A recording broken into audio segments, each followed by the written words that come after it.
Hey everyone, welcome back to the channel. We have something out here today that we really enjoy, really like, and as you can see by the boxes back here, it's chambered in 357 Magnum. This is the 1892 Winchester. It was developed by John Moses Browning. It was an improvement on the 1873, which I also love.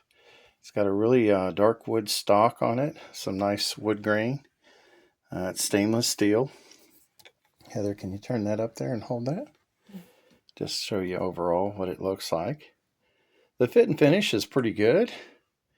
You got buckhorn sights on it here. Got a load gate on the side.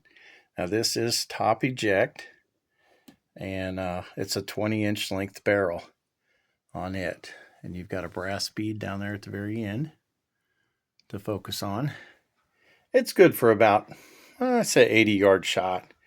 You're going to have to practice with it.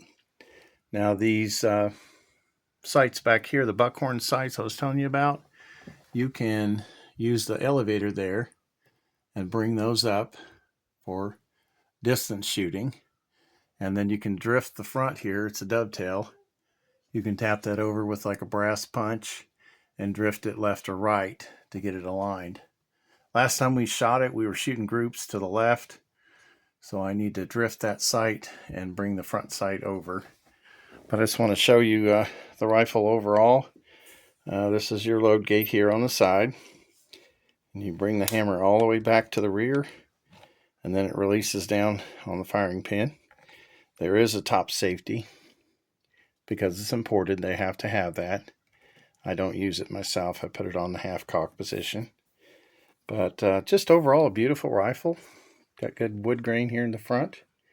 And I want to show you some of the loads that we have ourselves. Just for plinking, we've got these 357 Magnum. These are full metal jacket by Armscore. I don't know if there's a feet per second on this box. I don't think that there is. Nope, I don't believe there is on that one. But that's just getting used to the rifle. You can also shoot 38 special. If you can find some that are a decent price.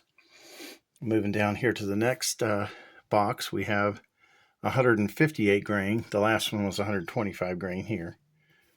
158 grain. These are Monarch, sold through Academy Sports. And that is a semi-jacketed hollow point. As you can see there on the box. 158 grains. They have a bit more punch than the first one there. But the copper jacket goes partially the way up. And then it's all lead there in the middle. But those hit pretty hard. We'll come back to these here in a minute. This set here is from Barnes. It's the Vortex ammunition. And you can see the expansion there. It's all copper projectile. And let's see what it is here on the box. Where does it say? There it is. It is 140 grain. So the first ones there were 125 grain. These were 158, which is a little more standard, those two. And then this one is coming in at 140 grains.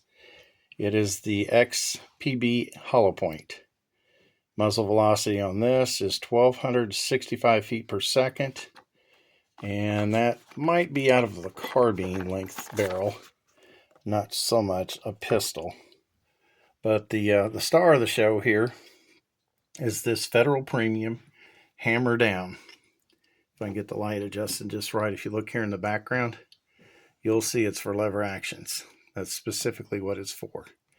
This is a heavy hitter. It's 170 grain, and it's for hunting. It shows the white-tailed deer on it. And these are really cool rounds.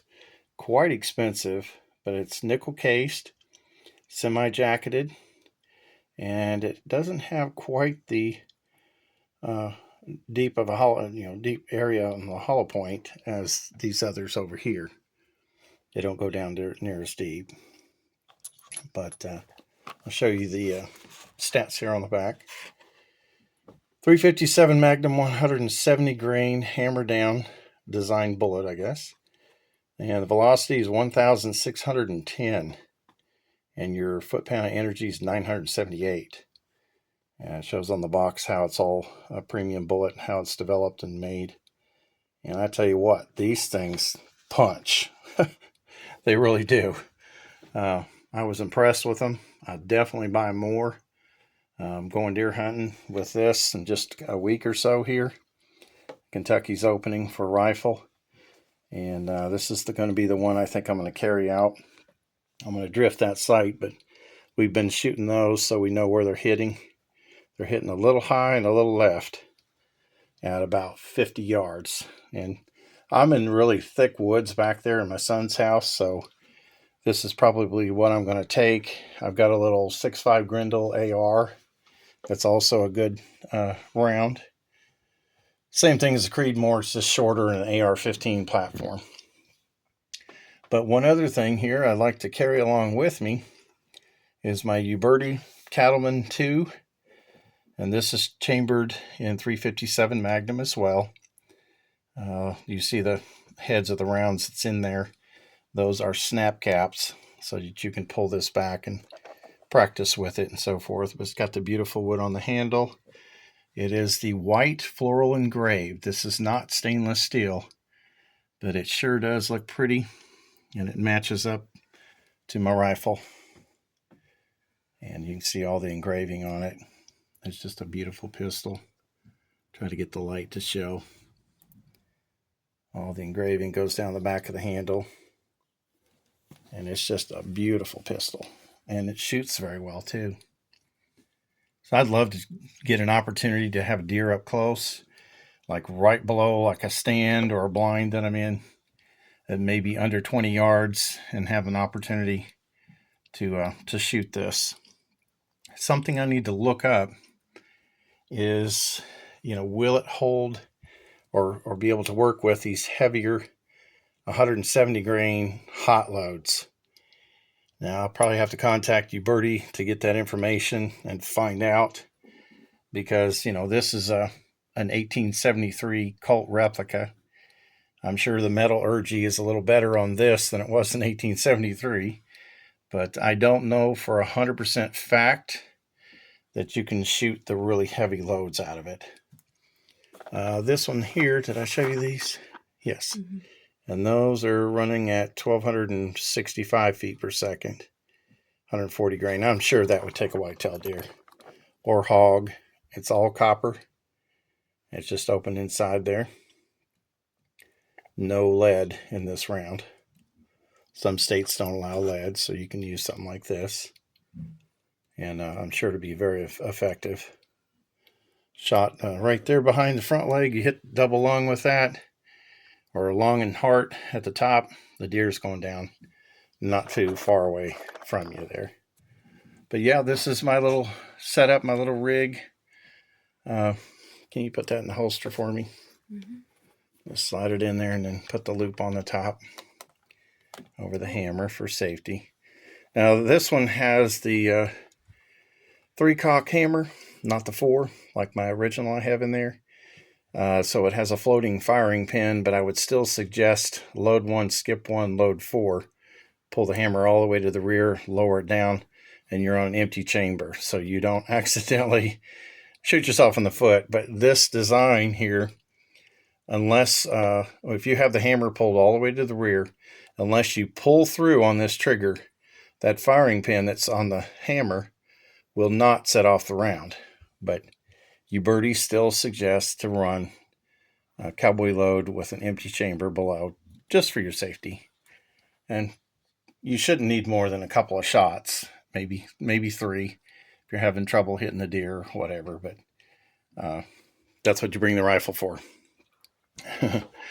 But if it's in close, I'm going to try it with a pistol. I'd love to take a deer with a pistol. But I love them.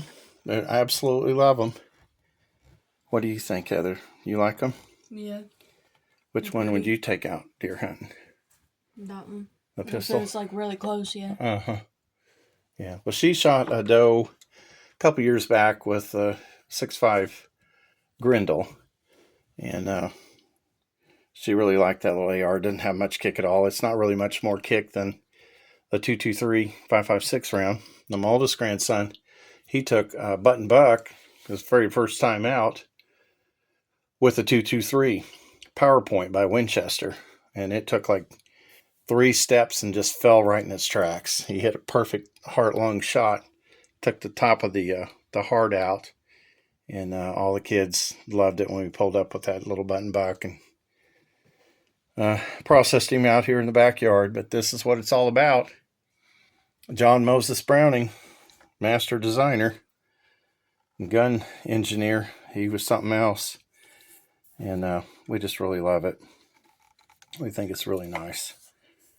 Wood grain on both sides. It's got a lot of wood grain on this side here, coming down. But it's just beautiful. 20-inch barrel again, so you get a little more feet per second. And we're going to get after it. All right, guys. We'll talk to you later.